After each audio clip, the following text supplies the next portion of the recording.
morning, ladies and gentlemen. I thank ObserveNow for giving me this wonderful opportunity to be able to address this August gathering. Myself, Manish Mohta from Learning Spiral, and I'm going to speak. Can we have the slides, please? Yeah. So, I'll dwell a bit about higher education, AI, big data, and NEP and how it all comes together. You know, we've come across these conferences. We have discussed, ad valorem about yesterday, today, about all of these things, and I'll just try to put them in the context of our higher education system. So just a quick summary of what is in store in my presentation, a little bit about us, then of course about the rapidly changing educational ecosystem, especially higher education within the Indian context. Then two very poignant questions, that what makes a good teacher good today and what makes a good student good today. Then I talk about how tech is allowing us to grasp the big data and AI opportunities and how we are able to derive results from those exercises. So first, about Learning Spiral. We work primarily across public sector, pan-India, 18 states, more than 50 to 55 universities in any given year. Big names like Banaras Hindu University, Jamia Millia, in fact 30% of central universities we work with. We work with a large number of tech state universities, public sector state universities, even general state universities, again across states. More than 20 million student results we are processing using our technology intervention to derive the kind of outcomes which I will soon share with you. So we've talked about the 4 A's which education is supposed to be dwelling around. One is the authoring, that is to create curriculum, create courses, create amazing content, administer and distribute it efficiently, and then subsequently to assess and analyze this entire ecosystem for distribution of knowledge and education.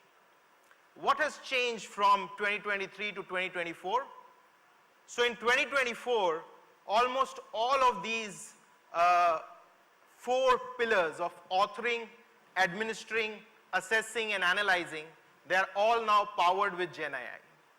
When I say powered with Gen AI, you have all seen examples how even very generic ChatGPT and especially trained GPTs can give you authored content on a topic that you want, can generate lesson plans for a topic, for a given course, for a given class duration, all at within 2 or 3 minutes of chatting, you would be able to generate this entire strength right up to what you need to talk within the class, what topics you need to cover, what analogies you need to give. So what skills makes a good teacher good today? Earlier on the before side, you will see all the skill sets which we talked about of being there in a good teacher. What were they? Create relevant curriculum, create lesson plans and a good way of construction of the class. Share interesting analogies and examples to derive home the message. Add probing questions, ask probing questions, and then at a very higher level, we share detailed feedback with the students, motivate and inspire the students. Now out of these, from A to the Z, what of these skill sets would you say today makes a good teacher good?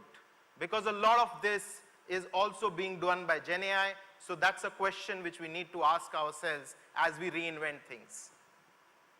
And on the other side, on the flip side, when we talk about ethics, we talk about AI, we talk about students using Gen AI tools for doing again things which perhaps we talked about as being symbols of a good student. What were they? To be able to pay attention in a lecture, create notes, to read the given reading material, prepare some summaries out of it, derive some value out of it. But more importantly, there were some other facets. Apply the knowledge to solve problems, be curious and ask questions. So again, the poignant question here is, that what makes a good student today, how much is like a calculator the Gen AI can serve, and what are the facets which a student still needs to inculcate to be a good student. So capturing the educational big data in the Indian higher education context. So today, our tools are able to help public sector, state universities create and manage a standardized question bank. Earlier, the tagging and generation of these question items to a learning outcome, to difficulty levels, to Bloom's taxonomy, this was a drudgerous task, which was often neglected. So you had question items, but you really did not have what contents they map to. All of this today with Gen AI and AI can be done automatically, removing the drudgery of having this standardized question bank, which feeds into the big data of assessments and can help us in analyze the outcomes. Finally, as sir was also, talking about just now, Honorable Education Minister sir, that today with the NEP we talk about more assessments rather than less. We talk about how students need to give formative quizzes, they need to give midterm exams, they need to give semester tests, the end semester exams, and then the next semester begins. And how we need to make all of this faster.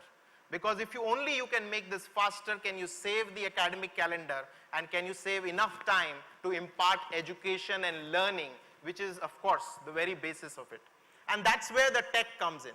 So you have digital evaluation systems wherein our subjective answer booklets, we are able to evaluate across state universities in a time level where today at the state universities that we are doing it in, from the time the exam begins to the end of the last test, and then 48 hours after the last test, results can be published. So that's the kind of dramatic results we are able to get using the on-screen marking, using the digital evaluation, saving 2.5 to 3 months of the academic calendar, and that's exactly the time which goes back into the academic calendar in terms of learning hours. So that's what our goal is, to be able to do that. And how is it made possible? So you have, as I mentioned, a question bank management system which teachers are able to use both with their manual inputs, moderated by your knowledgeable professors, as well as powered by Gen AI to generate questions which can be based on topic, difficulty level, mapped to the learning outcome that you want. You have the on-screen marking and digital evaluation system which helps you evaluate subjective answer booklets at a record speed, because now you are able to track what is happening in the evaluation at a very grassroots level. And this evaluation can be done at home, saving costs on logistics and also making it convenient for teachers to be able to give more output in terms of the evaluation done per day.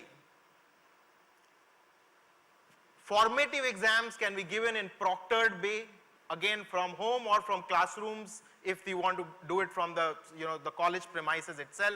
And that's a very super fast way to do your formative assessments with the sanctity of the university controlling it.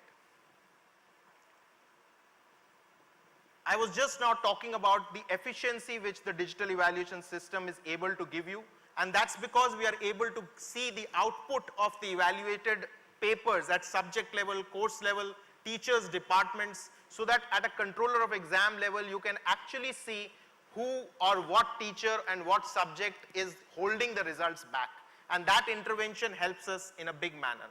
You can also do a QC or a quality layer on top of it, because you will have these answer booklets evaluated blindly by another teacher, by a moderated or a senior teacher, so that you know that whether the teacher is giving the right marks in terms of following the rubrics, what is the statistical variation in terms of the minimum and maximum marks which they are doing. And at the same time, there is an AI model which is training itself to be able to grade these subjective answer scripts in a few years from now. Right now they might be able to give you some shared insight, but tomorrow they will be able to grade the answer booklets themselves. How does this all fit in? So then we are able to get analytics out of this big data of assessment pool which we are able to generate. So you can see how the curriculum is pacing, how you are able to cover subjects and topics across a different periods of the months or the calendar which you have set across. You can check whether these are being covered equally well at a topic level or at a geography level, a district, a college, or a faculty. You can choose what you want to dissect this analysis on. You can have leaderboards in terms of, again, the geography or any organizational unit for you to be able to make sense that which teachers are doing better, which faculty is doing better in covering your curriculum, covering your topics. And finally, our results. So more than 4 million answer scripts we are evaluating pan-India across various universities in a given examination session, and more than 5 million AI and non-AI proctored assessments are being delivered. More than 4 lakh question items from a standardized bank are getting created, again with AI intervention. And then finally the results, that is the total time to result declaration is reduced by more than 50%. You can have today a time of exam end to result of as good as 48 hours from the last paper done. 2 months of extra time to 3 months of extra time goes back into college classrooms as effective learning, and the efficacy in subjective evaluation is improved by 75%, which leads to a drop in revaluation as well as retotaling and those kind of grievances which students make. So with that, I thank you for giving me this opportunity to be able to provide you an insight into what we are doing and what big data, tech, and AI can help in driving NEP and driving assessments to get our objectives in place. Thank you, and I'm open to questions. Maybe not over here because the time's up, but maybe while I'm down, we can discuss them in detail.